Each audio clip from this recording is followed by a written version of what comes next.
जैसा कि आपको बताया गया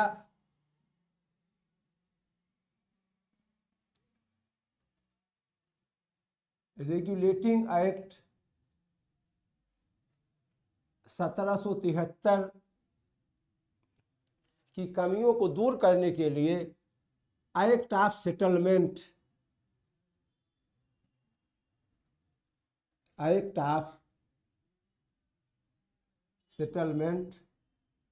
1781 ब्रिटिश संसद द्वारा पारित किया गया। इस एक्ट के पारित करने के बाद भी रेगुलेटिंग एक्ट की कुछ समस्याएं बनी रहीं। उनको दूर करने के लिए 1784 में ईस्ट इंडिया कंपनी एक्ट 1784, बाद में जिसको पिट्स इंडिया एक्ट 1784 कहा गया, लाया गया।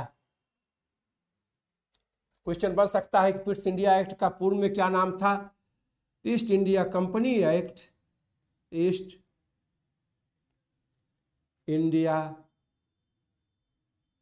Company act 1784। अगर पिछला वीडियो आप देखे हैं तो आपको डिटेल आइडिया सब होगा कि रेगुलेटिंग एक्ट में क्या क्या प्रावधान थे, क्या समस्याएं आई, उसके बाद एक्ट ऑफ सेटलमेंट में क्या किया गया, फिर पिट्स इंडिया एक्ट पारित करने की क्या जरूरत पड़ी, पिट्स इंडिया एक्ट में क्या क्या प्रावधान किए गए। क्रमबद्ध तरीके से आप क्लास कर रहे हैं तो सारी चीजें आपको स्पष्ट होती जाएंगी। पिट्स इंडिया एक्ट में जो सबसे पहला प्रावधान किया गया वह यह कि बोर्ड ऑफ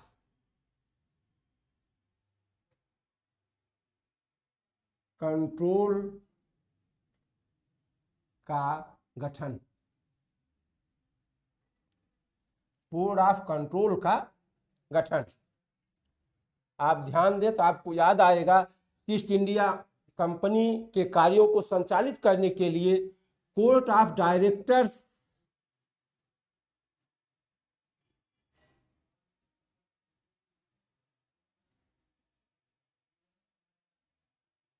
होता था, जो 24 सदस्यीय था। ये ईस्ट इंडिया कंपनी के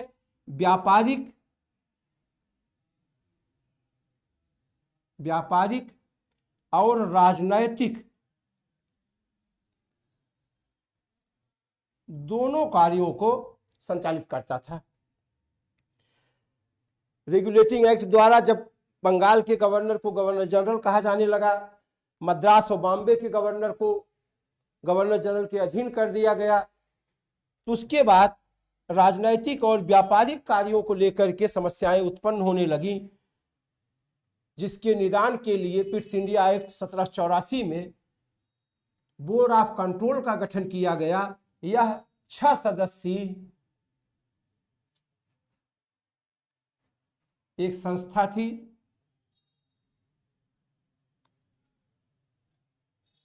जिसके 2 सदस्य भारत सचिव और वित्त मंत्री ब्रिटेन के और 4 अन्य सदस्य होते थे।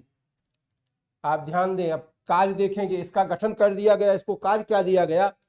इसको राजनैतिक कार्य दे दिया गया। यानी ईस्ट इंडिया कंपनी के व्यापारिक कार्य कोर्ट ऑफ डायरेक्टर्स या बोर्ड ऑफ डायरेक्टर्स को दिया गया। इसके अलावा राजनैतिक कार्य बोर्ड ऑफ कंट्रोल को दे दिया गया। इसके अलावा संचालक मंडल यानी कोर्ट ऑफ डायरेक्टर्स पर बोर्ड ऑफ कंट्रोल को वरीयता दी गई। बोर्ड ऑफ कंट्रोल को वरीयता दी गई, अर्थात कोर्ट ऑफ डायरेक्टर्स कोई कार्य करने के पहले बोर्ड ऑफ कंट्रोल की परमिशन लेगा। इन सदस्यों की नियुक्ति ब्रिटिश सरकार द्वारा होती थी। आप समझे, जैसे पिछला गवर्नर जनरल बताते समय हमने कहा था, गवर्नर जनरल की एक परिषद बना दी गई ये 4 सदस्यीय परिषद थी, चारों सदस्यों का नाम आप जान रहे हैं। इस परिषद की सहायता पर गवर्नर जनरल कार्य करेगा।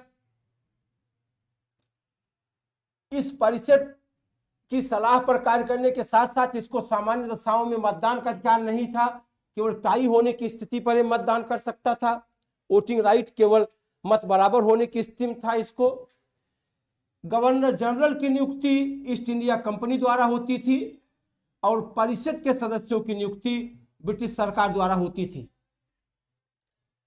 सदस्यों की नियुक्ति ब्रिटिश सरकार द्वारा होती थी और इनके सलाह पर ही गवर्नर जनरल कार्य करता था। यानी प्रत्यक्ष अप्रत्यक्ष रूप से अगर आप समझे तो भारत पर शासन किसका हो गया? ब्रिटिश सरकार का। लेकिन द्वंद्व विद्यमान रहा, अधिकारों का स्पष्ट बंटवारा नहीं था, कार्यों को लेकर के समय समय पर विवाद होता रहा। तब ये एक्ट लाया गया। क्वेश्चन आपसे पूछा जा सकता था, पिट्स इंडिया एक्ट किस समय आया? सन आप इसके नाम के साथ ही जुड़ा है। उस समय ब्रिटेन का प्रधानमंत्री कौन था? ब्रिटेन का क्राउन कौन था? ये सब क्वेश्चन पूछे भी गए, पूछे भी जा सकते हैं। आप ध्यान दें, उस समय राजा जॉर्ज तृतीय, आगे आप पढ़ेंगे जॉर्ज चतुर्थ, जॉर्ज पंचम। इसके बाद प्रधानमंत्री की बात आती है, विलियम पिट्स। बहुत डिटेल जानने की जरूरत नहीं है, केवल जान जाए विलियम पिट्स ब्रिटेन के प्रधानमंत्री थे। यंगेस्ट प्राइम मिनिस्टर इनको कहा जाता है। ये सबसे कम उम्र के प्रधानमंत्री थे, 25 साल। 59 में इनका जन्म हुआ, ये 73 में प्रधानमंत्री बन गए, 83 में प्राइम मिनिस्टर बन गए, 24 साल में प्रधानमंत्री बने। इनका दूसरा सबसे बड़ा कार्यकाल है ब्रिटेन का। पहले नंबर पर ब्रिटेन के प्रधानमंत्रियों को अगर देखेंगे तो सबसे लंबा कार्यकाल वालपोल का है, उसके बाद पिट्स का है, यंगर प्राइम मिनिस्टर। हर जगह अगर आप पढ़ रहे हैं सलीके से उसके बारे में सोचें, अगर समझ समझ के पढ़ रहे हैं तो हर जगह क्वेश्चन उठता है। तो उसका हमने पहली क्लास में कहा था कि आज उत्तर की कमी नहीं है। उत्तर तो आप गूगल पे एक सब लिख के डालिए, 50 पेज का लिटरेचर आपको मिल जाएगा। लेकिन प्रश्न आपके मन में आए, इसके लिए आपको चिंतन करना पड़ेगा, आपको सलीके से सोचना पड़ेगा, पढ़ना पड़ेगा। विलियम पिट्स के नाम के बाद ये स्टोरी बताने की क्या जरूरत पड़ गई? आप पिट्स के बारे में जान जाए। यंगेस्ट प्राइम मिनिस्टर कहा जाता, सबसे कम उम्र के प्रधानमंत्री थे। दूसरे नंबर पर सबसे बड़ा कार्यकाल था। क्वेश्चन बनता है सबसे कम कार्यकाल ब्रिटेन के किस प्रधानमंत्री का रहा? और दुनिया के देशों को जाने दीजिए। भारत के बारे में भी आप अगर पढ़ते समय आपके मन में प्रश्न आ रहा है तो उसका भी उत्तर आपको बताया जाएगा। आगे हम प्रधानमंत्री पढ़ाएंगे। सबसे ज्यादा कार्यकाल किसका रहा, सबसे कम कार्यकाल किसका रहा? अभी सबसे कम कार्यकाल ब्रिटेन के प्रधानमंत्री लिज ट्रस का 48-49 दिन था, 49 डेज था। इसके बाद वहां समस्याएं आई, इनको त्यागपत्र देना पड़ा। यंगेस्ट प्राइम मिनिस्टर थे, सबसे कम उम्र के प्रधानमंत्री थे। इन्होंने ईस्ट इंडिया कंपनी के कार्यों में बहुत ज्यादा परिवर्तन नहीं किया, लेकिन कुछ प्रावधान करके यह व्यवस्था बना दी कि ईस्ट इंडिया कंपनी का शासन, सारा पावर ब्रिटिश सरकार के पास चला गया।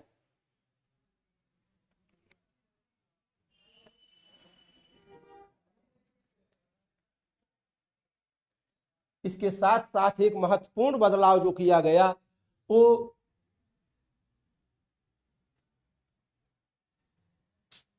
गवर्नर जनरल की जो परिषद थी, परिषद उसको 3 सदस्यीय कर दिया गया। उसमें एक सदस्य ब्रिटिश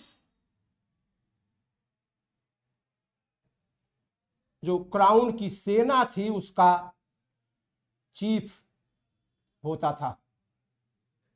यानी गवर्नर जनरल की परिषद में 3 सदस्य, एक सदस्य ब्रिटिश क्राउन सेना का प्रमुख होता था। इसके साथ साथ अगर ईस्ट इंडिया कंपनी के प्रावधान आपको याद होंगे तो वहां एक इस विषय पर डिटेल चर्चा की गई थी। रेगुलेटिंग एक्ट द्वारा कंपनी के कर्मचारियों के अवैध आचरण को लेकर के उनके उपहार और रिश्वत लेने पर रोक लगा दी गई थी। यानी ये प्रावधान कर दिया गया था कि ईस्ट इंडिया कंपनी का कोई कर्मचारी भारत में उपहार या रिश्वत नहीं लेगा। उसके पीछे का कारण हमने चर्चा किया था कि जब लोग यहाँ ब्रिटेन से आते तो यहाँ कमा करके वापसी करते तो ढेर सारा पैसा लेकर के ब्रिटेन जाते। वहां के लोग राजनैतिक शुचिता पर प्रश्न उठने लगा कि अगर गलत तरीके से अर्जित धन ब्रिटेन आएगा तो यहाँ का राजनैतिक परिवेश जो है वो भ्रष्टाचार का शिकार हो जाएगा। इस एक्ट द्वारा ये प्रावधान कर दिया गया कि कंपनी का बड़ा या छोटा जो भी कर्मचारी नियुक्त होगा, नियुक्त होने के 2 महीने के अंदर ब्रिटेन में और भारत में अपनी संपत्ति की उद्घोषणा करेगा। आप रेगुलेटिंग एक्ट से जोड़ करके अगर इसको आप पढ़ें तो ज्यादा अच्छे से बात समझ में आ जाएगी कि यह प्रावधान इसलिए कर दिया गया कि अगर नियुक्ति के समय आप अपने धन की घोषणा कर चुके हैं, हमारे पास इतनी संपत्ति है, और जब आप सेवा से बाहर जाते हैं उस समय आपके धन की जांच की जाएगी। अगर गलत तरीके से अर्जित धन है तो आप पर कार्रवाई की जाएगी। ठीक, इसके बाद एक एक प्रावधान आप देखते चलें।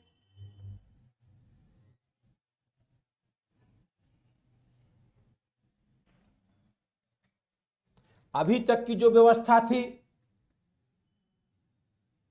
गवर्नर जनरल को नियुक्त करने का अधिकार ईस्ट इंडिया कंपनी के पास था और इसको हटाने का अधिकार भी ईस्ट इंडिया कंपनी के पास था। रेगुलेटिंग एक्ट में इस पर बहुत स्पष्ट प्रावधान नहीं किया गया था। अगर आप थोड़ा पृष्ठभूमि देखें तो 1772-73 के बाद स्थितियां ऐसी परिवर्तित हुई कि वारेन हेस्टिंग्स को हटाने के लिए ब्रिटिश सरकार प्रतिबद्ध थी, चाह रही थी कि इनको हटा दिया जाए पद से, लेकिन east India company Warren Hastings को हटाना नहीं चाह रही थी, जिससे विवाद पैदा हुआ। इसको दूर करने के लिए पिट्स इंडिया एक्ट द्वारा यह स्पष्ट प्रावधान कर दिया गया कि गवर्नर जनरल की नियुक्ति ईस्ट इंडिया कंपनी द्वारा होगी और इसे हटाने का अधिकार ब्रिटिश सरकार के पास रहेगा। ब्रिटिश सरकार के पास रहेगा, यानी नियुक्त इसको किया जाएगा कंपनी द्वारा और हटाया जाएगा किसके द्वारा? ब्रिटिश सरकार द्वारा। यहां नियुक्त करने में कंपनी हम कह रहे हैं तो आप ध्यान दीजिएगा, कंपनी कहने से आप तुरंत कोर्ट ऑफ डायरेक्टर्स ध्यान करें। कोर्ट ऑफ डायरेक्टर्स अपॉइंट करेगी और ब्रिटिश सरकार इनको हटा सकती है। इसके साथ साथ इस प्रावधान में सबसे महत्वपूर्ण प्रावधान जो किया गया,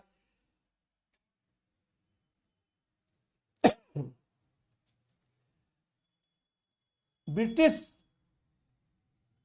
भारतीय राज्य की बात आई।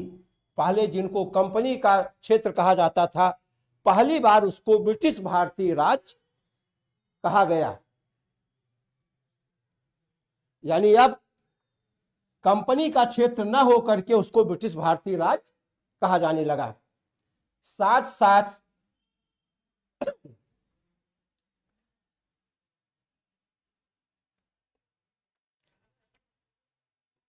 गवर्नर जनरल को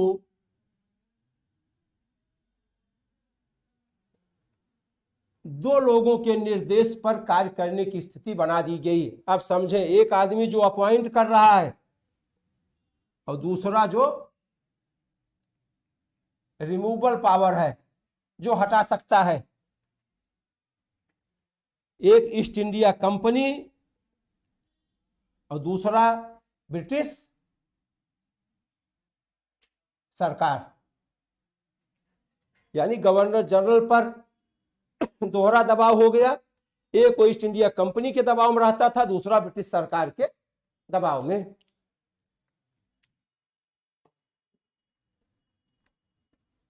इसके अलावा मद्रास और बॉम्बे के गवर्नर पर विचार करें। मद्रास और बॉम्बे के जो गवर्नर होते थे, आप ध्यान करें, अगर रेगुलेटिंग एक्ट आप पढ़े हैं तो आपको याद होगा, रेगुलेटिंग एक्ट द्वारा बॉम्बे और मद्रास के गवर्नर को बंगाल के गवर्नर जनरल के अधीन कर दिया गया। इस एक्ट द्वारा इनके लिए भी एक परिषद बना दी गई।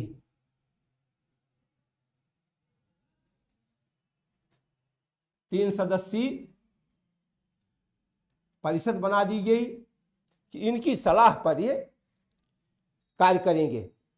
इसके अलावा यह भी स्पष्ट प्रावधान कर दिया गया, अगर कोर्ट ऑफ डायरेक्टर्स बॉम्बे और मद्रास के गवर्नर को कोई निर्देश देते थे, कोर्ट ऑफ डायरेक्टर्स का मतलब कंपनी इनको कोई आदेश या निर्देश देती थी तो पहले उसको ये गवर्नर जनरल के पास भेजते थे, गवर्नर जनरल के पास भेजते थे और उसके निर्देश के हिसाब से कार्य करते थे।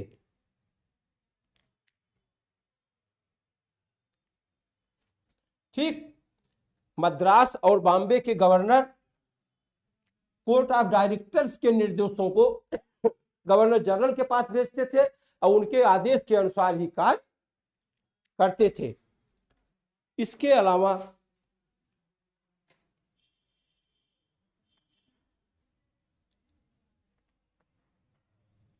आप सारे पॉइंट एक साथ देख लें। पहला क्या प्रावधान किया गया, बोर्ड ऑफ कंट्रोल और बोर्ड ऑफ डायरेक्टर्स का गठन, यानी दो संस्थाएं बना दी गई। एक ईस्ट इंडिया कंपनी का निदेशक मंडल या संचालक मंडल और एक ब्रिटिश सरकार द्वारा नियंत्रण के लिए गठित संगठन। दूसरा, कंपनी के राज्य को ब्रिटिश भारत का राज्य कहा जाने लगा।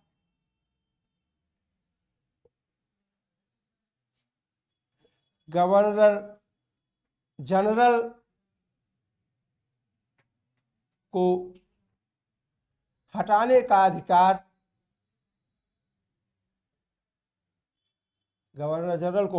अधिकार ब्रिटिश सरकार को दे दिया गया।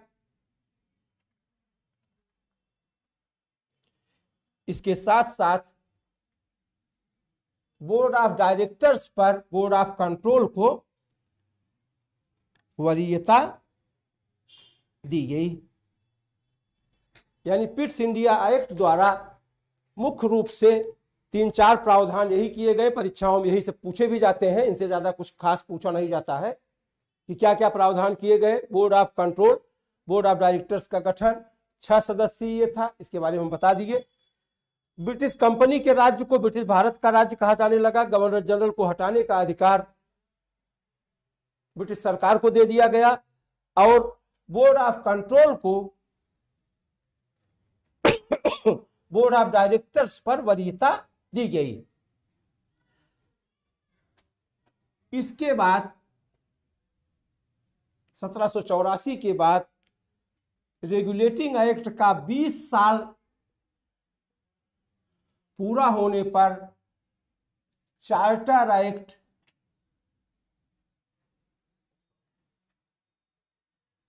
1793 पारित किया गया।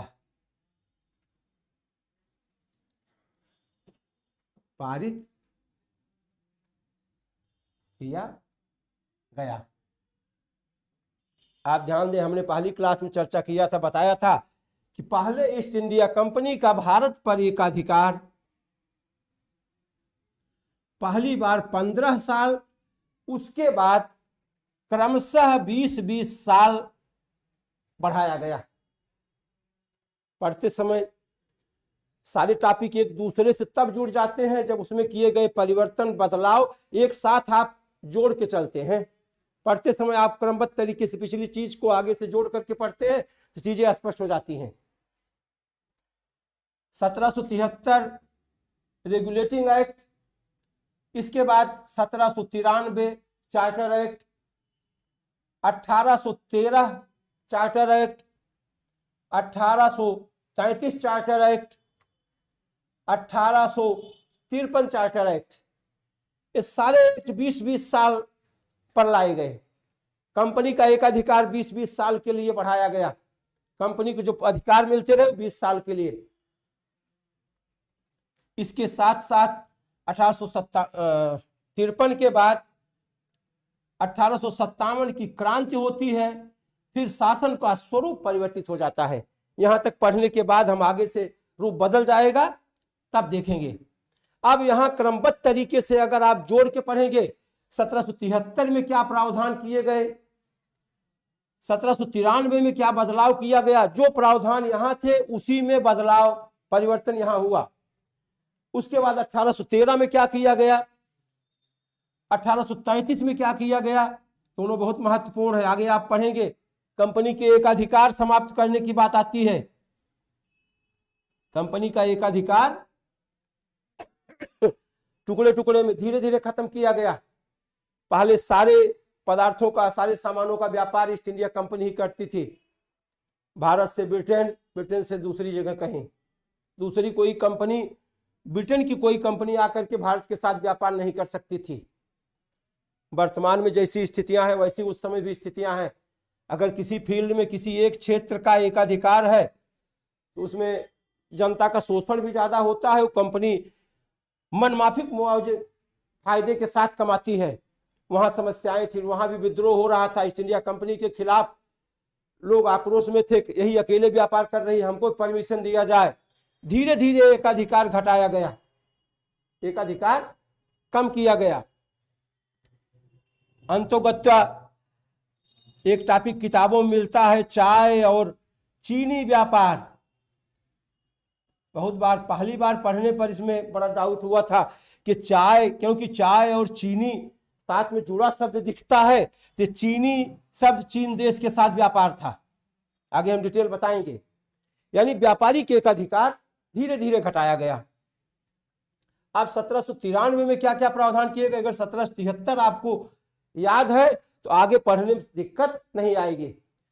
बीच के दो एक्ट ऑफ सेटलमेंट और पिट्स इंडिया एक्ट इसके साथ देख लें। 1773 regulating act, act of settlement, Pitt's India act. ऐसा हमने बताया कि दोनों एक्ट इसमें जो कमियां थी उनको सुधार करने के लिए लाए गए। क्या क्या बदलाव किए गए वो आप देख लिए। अब चार्टर एक्ट 1793, इसको भी आप देख लीजिए। उसके बाद चार्टर एक्ट 1813 बहुत महत्वपूर्ण है, इसको अगली क्लास में आप बताएंगे।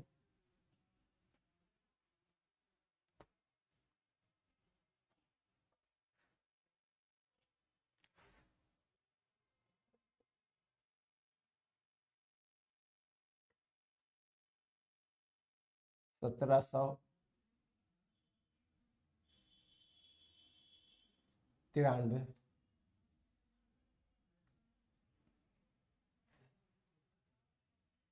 क्या कह रहे हैं?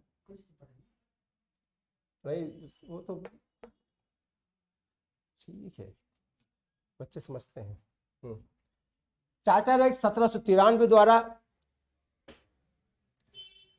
पहला जो प्रावधान किया गया वह यह कि कंपनी के शासन को अगले 20 वर्ष तक बढ़ा दिया गया। यानी कंपनी का व्यापारिक एकाधिकार, व्यापारिक एकाधिकार अगले 20 साल के लिए बढ़ा दिया गया। यानी भारत पर कंपनी अगले 20 वर्षों तक अपना एकाधिकार बनाए रखेगी। इसके साथ साथ गवर्नर जनरल पर भी कुछ विशेष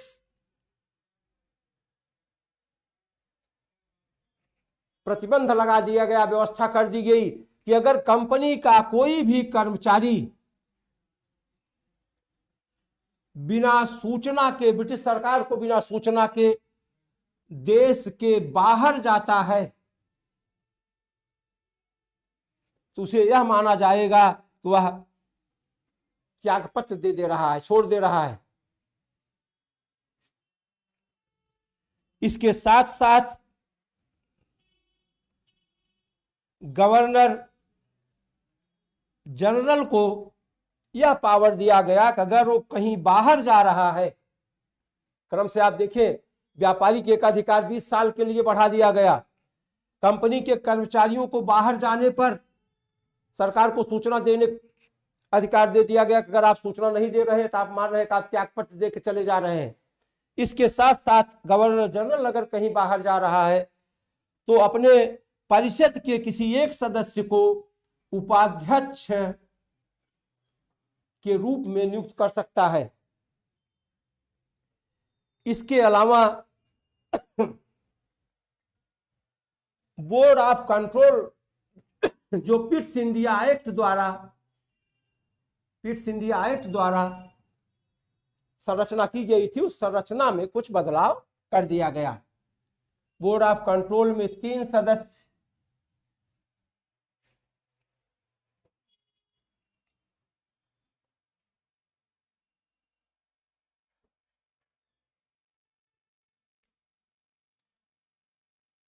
एक अध्यक्ष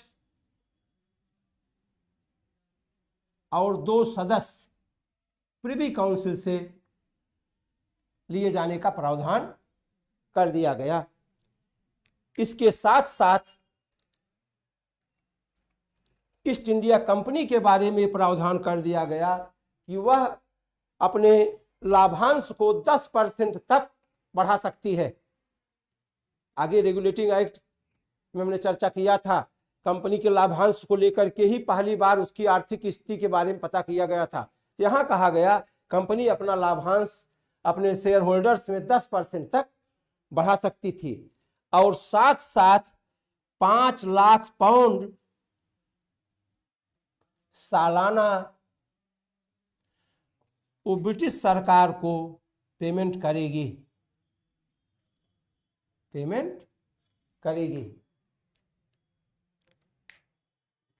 क्रम से आप सारे प्रावधान देख लें, आपको पीडीएफ उपलब्ध करा दिया जाएगा। जो यहाँ देख रहे हैं, बहुत बार जल्दी लिखने के चक्कर में कुछ शब्दावलियां थोड़ा सा स्पष्ट नहीं हो रही हैं।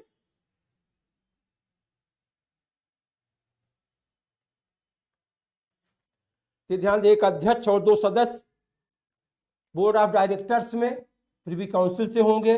5 लाख पाउंड सालाना ब्रिटिश सरकार को देगी। अपने लाभांश को 10% तक बढ़ा सकती है। साथ साथ गवर्नर जनरल एक उपाध्यक्ष नियुक्त कर सकता है। इसके अलावा गवर्नर जनरल जब मद्रास या बॉम्बे में उपस्थित होगा तो अपने आप बॉम्बे और मद्रास के गवर्नर पर प्रभावी रहेगा। यानी 1793 एक्ट द्वारा सबसे महत्वपूर्ण जो बदलाव ये किया गया वह 20 साल तक कंपनी के एक अधिकार को बढ़ा दिया गया। इसके साथ 5 लाख पाउंड सालाना टैक्स, 10% तक लाभांश बढ़ाने की बात और बोर्ड ऑफ डायरेक्टर्स में एक अध्यक्ष और 2 उपाध्यक्ष प्रिवी काउंसिल से रखे जाने का प्रावधान कर दिया गया। इस तरह पिट्स इंडिया एक्ट और चार्टर एक्ट 1793 में जो प्रावधान किए गए उसको आज की क्लास में आप देख लिए। अब आगे से चार्टर एक्ट 1813, अभी तक आपको लग रहा होगा कि जो टॉपिक पढ़ाए जा रहे हैं ये क्वालिटी में बहुत महत्वपूर्ण नहीं है। अभी ये केवल आपका बेस तैयार किया जा रहा है। बेसिक चीजें, शुरुआत आप सलीके से पढ़ना सीख जाएं, पढ़ा तो आगे जाएगा। अभी चार्टर एक्ट 1813, 1833, 1853, उसके बाद 1857 की क्रांति, फिर भारत शासन अधिनियम 1858, 1861, 1909, 1919, 1935, उसके बाद कैबिनेट मिशन, फिर संविधान सभा, फिर संविधान के स्रोत, उसके बाद प्रस्तावना, तब आपका संविधान शुरू होगा। अभी आपको बहुत बार लग रहा होगा कि सब चीजें क्या बताई जा रही हैं, वही अभी चलना आप सीख जाएं, इसके बाद दौड़ेंगे। होता नहीं, आप ऑर्केस्ट्रा देखे हो तो आपको याद होगा, मुख्य गायन शुरू होने के पहले वो वाद्य यंत्रों की जो टिन टिन रिमझिम होती है, वो यही अभी स्टार्ट, अभी छोटी छोटी चीजें एकदम आप लय में आ जाएं, उसके बाद आगे आपको सारी चीजें जो परीक्षाओं के दृष्टि से महत्वपूर्ण है और जिनको पढ़ना बहुत जरूरी है, वो आगे आपको पढ़ाया जाएगा। इसको अगर आप नहीं पढ़ते हैं तब भी काम हो जाता, लेकिन हमने शुरुआत किया, इस ऑनलाइन दुनिया में प्रवेश था, तो आपके लिए तो मान लीजिए नया नहीं, हमारे लिए थोड़ा नया था, इसलिए प्रारंभ में बहुत बेसिक चीजें, छोटी छोटी चीजें आपको हम बताना शुरू कर दिए। आगे कल चार्टर एक्ट 1813 आपको